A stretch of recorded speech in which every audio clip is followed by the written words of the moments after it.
The evening sun was setting over the busy streets of downtown, casting long shadows across the McDonald's parking lot. Inside, the familiar smell of French fries and coffee filled the air as Ashley Thompson gathered her debate team notes, proud of another successful practice. Her teammates had already headed home, but she wanted to grab a quick bite before catching the bus. The restaurant buzzed with its usual dinner rush energy. Families with young kids, teenagers hanging out after school, and workers grabbing dinner on their way home. The line moved slowly, but Ashley didn't mind. She was still riding high from winning her practice debate about climate change policies. At just 17, she'd already earned a reputation as one of the best speakers on her high school's team. Standing in line, she couldn't help overhearing snippets of conversation around her. A little boy was excitedly telling his mom about his first soccer game. An elderly couple near the window shared a sundae, laughing together like teenagers. These little moments always made Ashley smile. They reminded her of coming here with her grandmother when she was younger. The digital menu boards glowed overhead as Ashley checked her phone, responding to a text from her mom about what time she'd be home. She adjusted her backpack, heavy with textbooks from AP Chemistry and World History. Her debate team pin glinted under the fluorescent lights, a small golden gavel she'd earned for making it to state finals last year. "Welcome to McDonald's. May I take your order?" The cashier's voice brought Ashley back to the present. She was about to respond when loud voices erupted near the drink station. Two customers were arguing, their voices rising quickly. Ashley watched as other customers began stepping back, some pulling out their phones to record. "You bumped into me on purpose," one man shouted, pointing an accusing finger. "Man, I didn't even see you there," the other responded, throwing his hands up in frustration. The tension in the restaurant shifted instantly. Parents pulled their children closer, teenagers stopped their conversations mid-sentence, and the elderly couple by the window quickly gathered their things. Ashley felt her heart rate picking up. She'd never been this close to a real fight before. That's when she noticed Mrs. Chen, the kind elderly woman who always volunteered at the local library's reading program. The 75-year-old was frozen in place, directly between the two arguing men, her walker preventing her from moving quickly to safety. Without thinking, Ashley stepped forward. The shouting grew louder. One of the men grabbed a handful of napkins from the dispenser and threw them at the other. People gasped. Someone near the door was already calling 911. Through the growing chaos, Ashley kept her eyes on Mrs. Chen, remembering all the times the woman had helped her find just the right book. The restaurant manager emerged from behind the counter, trying to calm the situation. "Gentlemen, please. Let's talk about this calmly." But his words were drowned out by more shouting. The tension was about to boil over. Ashley could feel it in the air. Making her decision, she took careful steps toward Mrs. Chen, keeping her movements slow and deliberate. The debate team had taught her how to stay calm under pressure, how to think clearly when emotions ran high. She'd need those skills now. Just as one of the men pulled back his fist, Ashley reached Mrs. Chen. With gentle hands, she guided the elderly woman away from the conflict, speaking softly, "Let's move over here, Mrs. Chen. It's safer by the wall." The older woman's hands trembled as she gripped her walker, but she allowed Ashley to help her to safety. The sound of approaching sirens filled the air. Red and blue lights began flashing through the windows, reflecting off the scared faces of customers pressed against the walls. Ashley had just gotten Mrs. Chen to a safe corner when the glass doors burst open. Police officers rushed in, weapons drawn, responding to what dispatch had told them was a dangerous situation. The fluorescent lights gleamed off their badges as they surveyed the scene, trying to make sense of the chaos before them. In those crucial first seconds, no one could have predicted how this ordinary evening was about to change Ashley's life forever. Behind her, Mrs. Chen clutched her arm, whispering a quiet thank you. But before Ashley could respond, the next few moments would spiral into something neither of them could have imagined. The regular evening at McDonald's was about to become anything but regular, and Ashley's simple act of kindness was about to be overshadowed by a misunderstanding that would shake their community to its core. Time seemed to slow down as the police officers entered the McDonald's. The fluorescent lights caught their badges, sending bright reflections across the scared faces of customers pressed against the walls. The two men who had been arguing suddenly stopped, their dispute forgotten in the face of armed officers. Ashley stood perfectly still, one hand still resting protectively on Mrs. Chen's walker. Her heart pounded in her chest, but her debate team training kicked in. Stay calm, think clearly, follow instructions. The elderly woman's fingers trembled against her arm as they watched the scene unfold. Everyone stay where you are, the lead officer commanded, his voice cutting through the tension. The restaurant had fallen completely silent except for the quiet hum of the ice cream machine and someone's forgotten phone ringing in the distance. The chaos of the moment created confusion. People pointed in different directions, trying to indicate who had been involved in the original dispute. It was them. No, it started over there. Voices overlapped, creating a jumbled chorus of accusations and explanations. In that crucial moment, Ashley took a small step forward, hoping to explain that Mrs. Chen needed help getting to safety. But that simple movement caught the attention of Officer Thompson, who had just arrived through the side door. From his angle, all he saw was sudden movement in a tense situation. "Don't move," he shouted, turning sharply toward Ashley. The teen froze, her hands instinctively rising to show she meant no harm. Her debate team pin caught the light, momentarily flashing in the officer's eyes. "Officer, I was just helping," Ashley began, her voice steady despite her racing heart. But before she could finish her explanation, everything went sideways. Maybe it was the flash of her pin, or perhaps someone's sudden movement in the background. Whatever the trigger, Officer Thompson made a split-second decision that would change multiple lives. He rushed forward, tackling Ashley to the ground with a force that knocked the wind from her lungs. Mrs. Chen cried out in distress. "No, no, she was helping me." But her voice was lost in the sudden commotion. Other customers gasped and backed away further, many pulling out their phones to record what was happening. Ashley's backpack, still full of debate research and textbooks, made the impact even more uncomfortable as she hit the tile floor. Her AP chemistry notebook spilled out, pages of careful notes scattering across the ground. She didn't resist. She knew better than that. But tears welled in her eyes from the shock and confusion. "I'm not involved," she managed to say, her voice trembling but clear. "I was helping Mrs. Chen get to safety. Please, you can ask her." But the situation had already gained its own momentum. More officers moved in, securing the area. Someone was reading rights. The original troublemakers were all but forgotten in the background, watching in stunned silence as the scene unfolded. Through it all, Ashley's mind raced with thoughts of her family. Her mother, who had texted just minutes ago asking when she'd be home. Her little brother, who always begged her to bring him McDonald's apple pies. Her father, who had taught her to always stay calm and respectful, even in difficult situations. The restaurant's security cameras whirred quietly overhead, capturing every moment. Customers' cell phones recorded from multiple angles, their owners not yet realizing they were documenting what would soon become a viral story. But none of the cameras could capture the complete truth, the simple act of kindness that had preceded this moment. Outside, more police cars arrived, their lights painting the restaurant's windows in alternating red and blue. The evening rush hour traffic slowed as drivers rubbernecked to see what was happening at their local McDonald's. Inside, Ashley remained on the ground, her debate team pin now lying next to her, knocked loose in the scuffle. Mrs. Chen had begun speaking rapidly to another officer, trying to explain what had really happened. Other customers too were finding their voices, attempting to correct the misunderstanding. But in the heat of the moment, with adrenaline running high and procedures being followed, these voices struggled to be heard. Time continued to move in strange ways, somehow both too fast and too slow. Ashley could hear someone reading her rights, feel the cold floor beneath her, smell the fallen French fries near her face. Every detail seemed sharp and important, even as the situation felt increasingly unreal.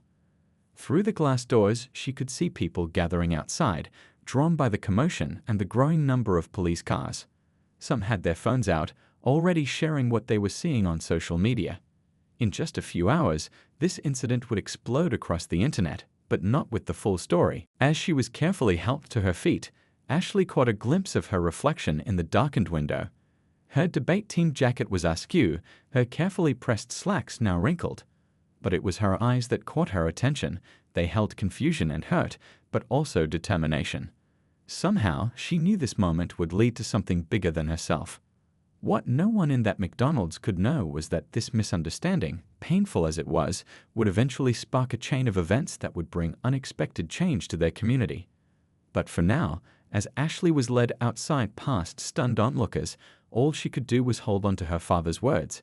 Stay calm, stay respectful, and trust that the truth would eventually come to light. By midnight, the first clips of the McDonald's incident had already begun their viral journey across social media. The initial video, shaky and filmed from behind a trash can, showed only the moment of the tackle. It spread like wildfire, each share adding to the growing outrage. People who had never been to that McDonald's were suddenly experts on what had happened there. In her bedroom, Ashley sat cross-legged on her bed, watching her phone blow up with notifications. Her mom had made her favorite tea, which sat untouched on her nightstand. The family's cat, Pepper, curled up next to her, sensing her distress. Outside her window, she could see news vans starting to gather on their quiet street. "Just turn it off, honey," her mother suggested, sitting on the edge of the bed. But Ashley couldn't look away. The clips were everywhere. TikTok, Instagram, Twitter. Each platform told a different version of the story, none of them complete. The comment sections filled with angry voices, people demanding justice without knowing the full picture. Her phone buzzed with messages from debate team members. They were organizing a peaceful protest for the next day. "We stand with you," they wrote. Ashley appreciated their support but felt overwhelmed by how quickly everything was spiraling. Downtown, the local news station's night crew scrambled to put together their morning report. Teen tackled by police at local McDonald's would be their leading story. The young reporter assigned to the piece kept rewatching the viral clips, trying to piece together what had happened. By sunrise, the story had gone national. Morning shows picked it up, showing the same clip over and over. Social media influencers with millions of followers shared their heated takes. #JusticeForAshley started trending alongside calls for police reform and community action. Ashley's principal called an emergency assembly. Students filled the gymnasium, many wearing homemade shirts with Ashley's debate team photo printed on them. The school counselor made herself available for students who felt upset by what had happened to their classmate. Local civil rights leaders held a press conference on the steps of City Hall. "This is not an isolated incident," they declared to a forest of microphones and cameras. "This is a pattern that must be addressed." Behind them, protesters held signs demanding accountability and change. In her living room, Mrs. Chen watched the coverage with growing frustration. She had tried calling the police station, the news stations, anyone who would listen. "But she was helping me," she kept telling them. "She's a hero, not a troublemaker." Few seemed interested in this part of the story. The original video had been viewed millions of times by lunch. Each share added more angry comments, more calls for action. Ashley's debate team photo circulated alongside the blurry footage, creating a stark contrast that fueled the outrage. Here was a teen in her team jacket, smiling proudly, next to footage of her being tackled. Ashley's father took the day off work to handle the growing media presence outside their home. News crews camped on their lawn, hoping for a statement. Neighbors brought casseroles and supportive notes, creating a small buffet on their kitchen counter. The family's phone rang constantly with calls from reporters and talk show bookers. Online, armchair experts analyzed every frame of the viral video. Slow-motion versions appeared, with people drawing circles and arrows to highlight different aspects of the incident. Everyone had a theory, an opinion, a hot take to share. The incident was becoming less about Ashley and more about what people wanted it to represent. At the police station, the public information officer tried to manage the crisis. Their initial statement, promising a thorough investigation, only fueled more speculation. The comments section under their Facebook post turned into a battlefield of opposing viewpoints. Ashley's debate coach stopped by with a stack of letters from other debate teams across the state. "They all support you," she told Ashley, who sat quietly reading each message. The coach noticed how her usually outspoken student seemed subdued, processing the whirlwind her life had become. By evening, talk show hosts were discussing the incident. Political pundits used it to support their various agendas. The story was becoming bigger than Ashley, bigger than that one moment in McDonald's. It was becoming a symbol, a rallying cry, a catalyst for larger discussions. In her room, Ashley finally picked up her tea, now cold. Pepper purred beside her as she scrolled through the thousands of messages of support. But something bothered her. None of these people knew about Mrs. Chen. None of them had seen what happened before the police arrived. The truth was getting lost in the viral storm. Her mom knocked gently on the door. "The national news wants to interview you tomorrow," she said softly. Ashley nodded, her mind already forming a plan. If she was going to speak, she wanted to tell the whole story. But as she looked out her window at the news vans and protesters, she wondered if anyone was ready to hear it. What no one realized was that in less than 24 hours, the narrative would shift dramatically. The truth that had been overlooked in the rush to judgment was about to emerge, and it would change everything. But for now, the partial story continued to spread, a reminder of how quickly narratives could be shaped in the age of social media and how hard it could be to see the complete picture through the lens of viral videos. 3 days after the incident, Tom Chen, Mrs. Chen's grandson and a computer science major, sat at his laptop reviewing the McDonald's security footage. His grandmother had been insistent there was more to the story than what people were seeing. As the restaurant's eat specialist, he had access to all camera angles, and what he discovered would change everything. The morning started like any other at the local news station. The crew was preparing for another day of coverage about the McDonald's incident when Tom burst through their doors, out of breath and clutching a hard drive. "You need to see this," he told the news director. "It's about Ashley. There's more to the story." Meanwhile, Ashley sat in her family's kitchen, pushing scrambled eggs around her plate.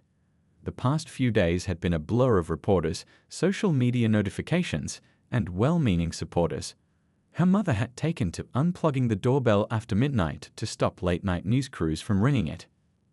Back at the news station, producers gathered around a monitor, watching the newly discovered footage.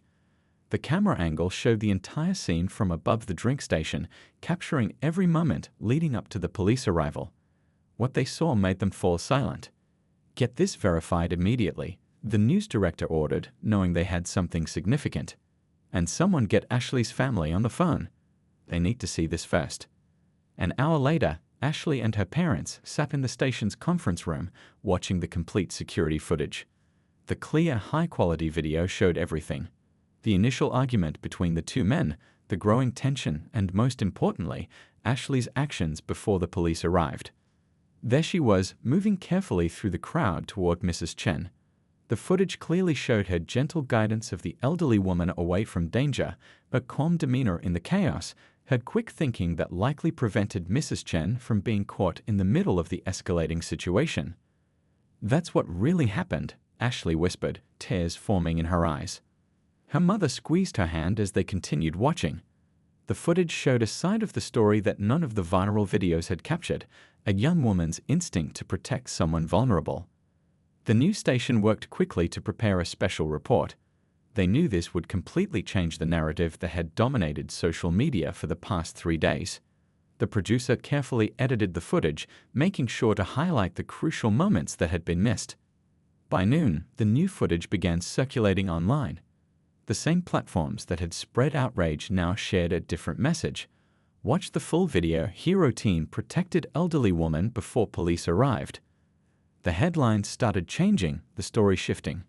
Mrs. Chen finally got her chance to speak. News crews gathered at the library where she volunteered as she told her side of the story.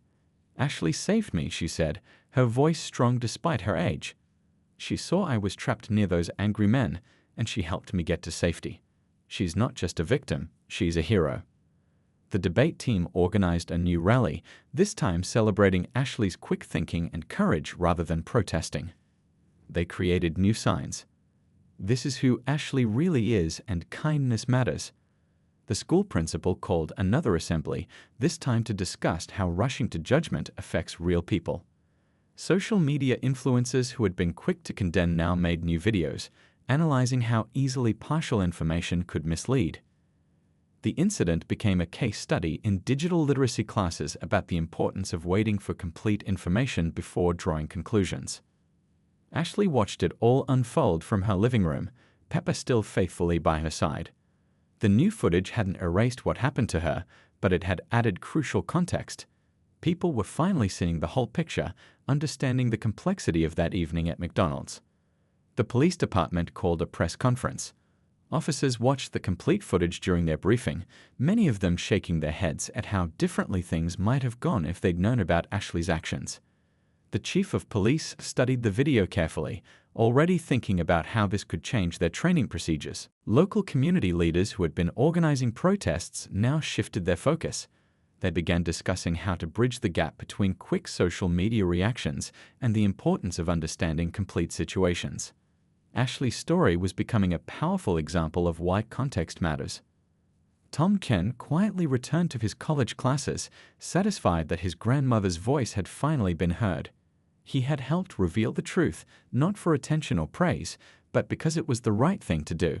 His grandmother's spirits lifted, knowing people finally understood what had really happened that evening. As evening fell, Ashley sat at her desk, looking at her debate team pin. The same pin that had caught the light during the incident now reminded her of something her coach always said: "The truth is rarely simple, but it's always worth finding." She opened her laptop and began writing her own account of what happened, determined to turn this experience into something meaningful. What started as a viral moment of outrage was transforming into a lesson about judgment, context, and the importance of seeing the complete picture. In the age of instant sharing and quick conclusions, Ashley's story was becoming a reminder that sometimes the most important parts of a story are the ones we don't see at first glance. The community center buzzed with energy as people filled every available seat. 1 week after the security footage revealed the full story, the town had gathered for what they called a community conversation. Ashley sat in the front row, surrounded by her family, Mrs. Chen close by her side. The mayor stood at the podium, looking out at faces that just days ago had been divided by anger and misunderstanding. "Today," she began, "we're here to talk about how we move forward together." The room fell silent, everyone aware of how different this meeting felt from the heated protests of the previous week. Local business owners had closed their shops early to attend. Teachers sat next to police officers. High school students mixed with elderly residents. The crowd represented every part of their community, all there to learn from what had happened at McDonald's. Ashley's debate coach stood up to speak first.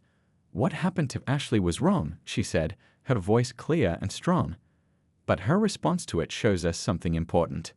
In the moment of chaos, her first instinct was to help someone else. That's the kind of community we want to be. Mrs. Chen spoke next, her grandson Tom standing supportively behind her. She described how Ashley had helped her that evening, her voice trembling slightly as she recalled the fear she'd felt. "But I was not afraid of Ashley," she emphasized. "I was afraid for her, knowing she might get in trouble for helping me." The police chief listened intently from his seat, taking notes.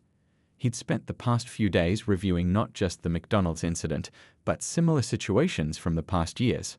The department's training procedures lay open on his lap, covered in highlights and sticky notes. A local technology teacher presented a slideshow about how social media can shape perceptions. She used side-by-side comparisons of the initial viral video and the complete security footage, showing how different camera angles and missing context had led to misunderstandings. Ashley's fellow debate team members shared their perspectives. They talked about watching their friend go from being labeled a victim to being recognized as someone who'd acted bravely. "It's taught us to look deeper," one teammate said, "to ask questions before jumping to conclusions." The owner of the McDonald's stood up, still wearing his work uniform. He announced changes to their security protocols and promised to install better cameras with clearer views of the entire restaurant. "We want our restaurant to be a safe place for everyone," he said, looking directly at Ashley and Mrs. Chen. Community organizers who had led protests now proposed new initiatives. They suggested creating a youth police dialogue program, regular community meetings, and training sessions about de-escalation for both law enforcement and citizens. The energy in the room shifted from anger to action. A social worker spoke about the importance of mental health support after traumatic events. She announced that local counselors had volunteered their services for anyone affected by recent events. "Healing happens in community," she reminded everyone.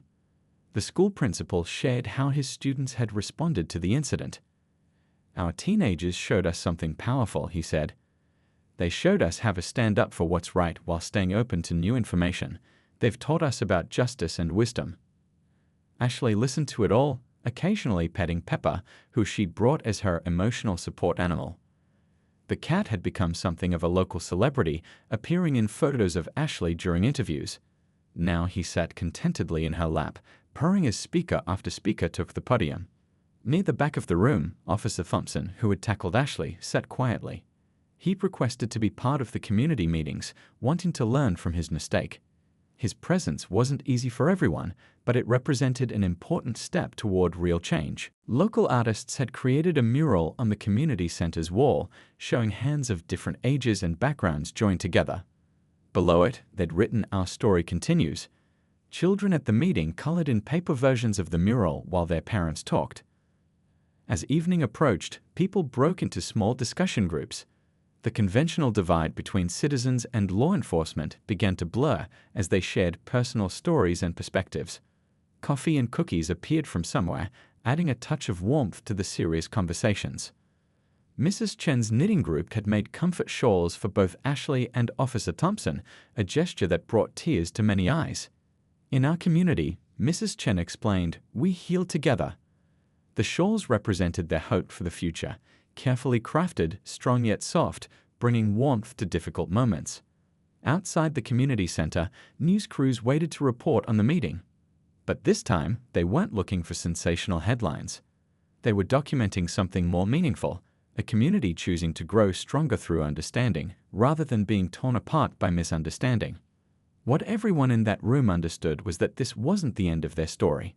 It was just the beginning of real change, the kind that happens when people choose to listen to each other, to learn from mistakes, and to move forward together. Morning sunlight streamed through the windows of the police department's training room. Officers filled every seat, their attention focused on the front where the chief of police stood beside a large screen. The security footage from McDonald's played silently behind him. This moment, the chief began, his voice steady, changed our department forever. Today, we start doing things differently. The officers watched as he clicked through a presentation outlining their new training protocols. Some took notes, others nodded thoughtfully, all of them aware of the significance of this change. 2 rows from the front, Officer Thompson sat with his notebook open. Since the incident, he'd become an unexpected advocate for reform within the department. His willingness to acknowledge his mistake and work toward change had earned him respect from both his fellow officers and the community. The new training program had been developed with input from various community members. Ashley and her debate team had helped create scenarios for role-playing exercises. Mrs. Chen had recorded a video about the importance of considering elderly citizens' needs during police responses. Local mental health professionals had contributed de-escalation techniques. "We're not just changing procedures," the chief explained, clicking to the next slide. "We're changing our entire approach to community interaction." The screen showed images from the community center meeting, faces of citizens and officers engaged in meaningful dialogue. In another room of the police station, civilian volunteers reviewed body camera footage from recent police interactions. This new civilian oversight committee, formed in response to the McDonald's incident, included people from all walks of life: teachers, business owners, students, and retirees. The department's public information officer worked at her desk, updating their social media policies. The new guidelines emphasized transparency and quick correction of misinformation. On her wall hung a framed photo from the community meeting, a reminder of why these changes mattered. Outside, construction workers installed new signs around the police station. Community First read one, while another displayed their updated mission statement: to protect, serve, and understand. Small changes, but they represented a larger shift in philosophy. The training session moved to practical exercises. Officers paired up, role-playing various scenarios with a new emphasis on observation and de-escalation.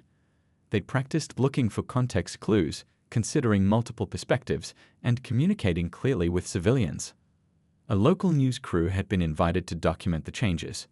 Their camera captured officers learning new techniques for approaching tense situations. The reporter noted how different this felt from the confrontational footage they usually showed on the evening news. During the lunch break, officers gathered in small groups, discussing the morning's training. Many shared personal stories about times they wished they'd handled situations differently. The conversation felt more open, more honest than ever before. The afternoon session focused on community engagement. A schedule of upcoming events showed officers would be participating in local activities, reading at elementary schools, joining community sports games, attending neighborhood meetings. The goal was to build relationships before crises occurred. The department's break room had been transformed into a reflection space. Officers could write anonymous feedback about their experiences with the new training. A wall of post-it notes showed their thoughts. This makes sense. Wish we'd done this sooner. Feeling hopeful about these changes. As the day progressed, more community members arrived to participate in joint training sessions. High school students from Ashley's debate team helped officers practice de-escalation techniques.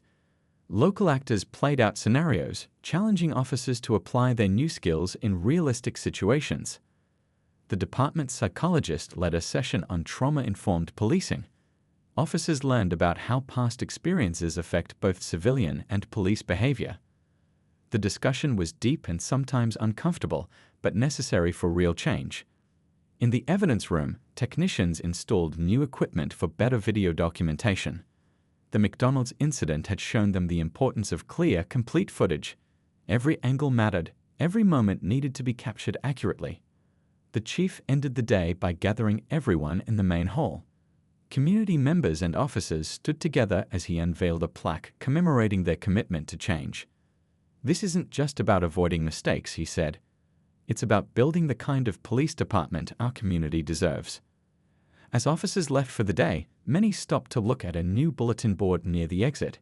It displayed photos of positive community interactions, officers at local events, successful de-escalations, moments of connection with citizens. Among them was a recent picture of Ashley and Officer Thompson speaking together at a youth forum.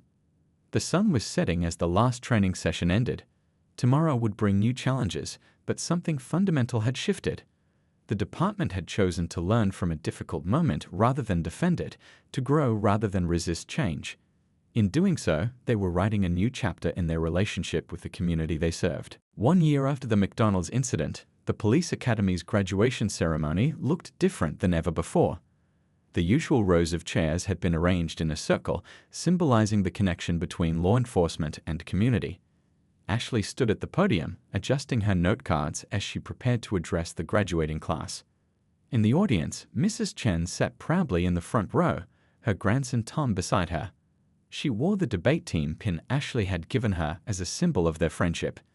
Throughout the past year, she had become a regular speaker at police training sessions, sharing her perspective on community relations. The graduating class represented the first group of officers trained under the new programs developed after the incident. That curriculum had been completely redesigned, with input from community members, mental health professionals, and experienced officers who had embraced the change. A year ago, Ashley began, her voice strong and clear. "I stood in a McDonald's, making a split-second decision to help someone in need. I didn't know then that this moment would change not just my life, but our entire community." The audience listened intently, many nodding in recognition of how far they'd come. Officer Thompson sat among his fellow training officers. The past year had transformed him from someone who had made a crucial mistake to one of the department's most effective teachers. He now led sessions on the importance of observation and context in high-stress situations. Ashley continued her speech, sharing how the incident had shaped her own path. She was now heading to college in the fall, planning to study law and public policy. Her debate team experience, combined with her unexpected role in police reform, had shown her how she could make a real difference. The McDonald's where everything had happened had become a symbol of positive change. The restaurant now hosted monthly Coffee with Cops events, where officers and community members could chat informally. The security cameras that had captured the truth still hung overhead, but now they represented transparency rather than surveillance. In the year since the incident, the police department had handled several high-stress situations differently. Body camera footage showed officers taking time to assess situations fully, considering multiple perspectives, and using de-escalation techniques effectively. These success stories were now part of their training materials. The local news station had won an award for their coverage of the community's transformation. The producer who had first aired the complete security footage now ran a regular segment called The Whole Story, focusing on understanding events from multiple perspectives. Ashley's debate team had expanded their focus beyond traditional competitions. They now helped train both police cadets and community members in effective communication and conflict resolution. Their techniques for staying calm under pressure had become part of the standard police training curriculum. Mrs. Chen's knitting group had grown into an unlikely but effective bridge between older community members and law enforcement. They hosted weekly sessions where people could knit while discussing community issues. Several officers had even learned to knit, creating a unique form of stress relief and community connection. The ceremony included a special moment where new officers received not just their badges, but also small tokens from community members, hand-knitted bookmarks from Mrs. Chen's group, letters from local students, and photos of successful community police interactions. Ashley shared stories from the past year, how local businesses had created internship programs for youth interested in law enforcement, how schools had incorporated lessons about community engagement into their curricula, and how the police department had become a model for other cities looking to improve their community relations. The changes hadn't always been easy. There had been resistance, setbacks, and moments of doubt. But the community had stayed committed to their new path. The proof was in the small daily interactions, officers knowing residents by name, young people feeling comfortable approaching police with concerns, elderly citizens feeling protected rather than afraid. As she concluded her speech, Ashley looked out at the graduating class. "Your badges represent more than authority," she told them. "They represent our shared commitment to understanding, respect, and true community service." The applause that followed wasn't just polite, it was heartfelt recognition of how far they'd come. After the ceremony, people lingered to talk.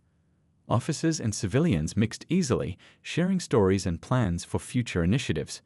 The formal barriers that had once divided them had softened, replaced by genuine connection and shared purpose. That evening, Ashley returned to the McDonald's with her family. As they sat in a booth near the spot where everything had happened, she noticed a new plaque on the wall. It read, "Where a moment of misunderstanding became a movement for understanding." Looking around, she saw officers having dinner with their families, teenagers hanging out after school, and Mrs. Chen teaching one of the new officers how to properly hold knitting needles. The restaurant had become more than just a place to eat. It was a symbol of how a community could grow stronger through adversity. As the sun set outside, casting long shadows through the windows just like it had that fateful evening a year ago, Ashley realized that their story wasn't really about what had gone wrong. It was about how people had chosen to make things right and how that choice had changed everything.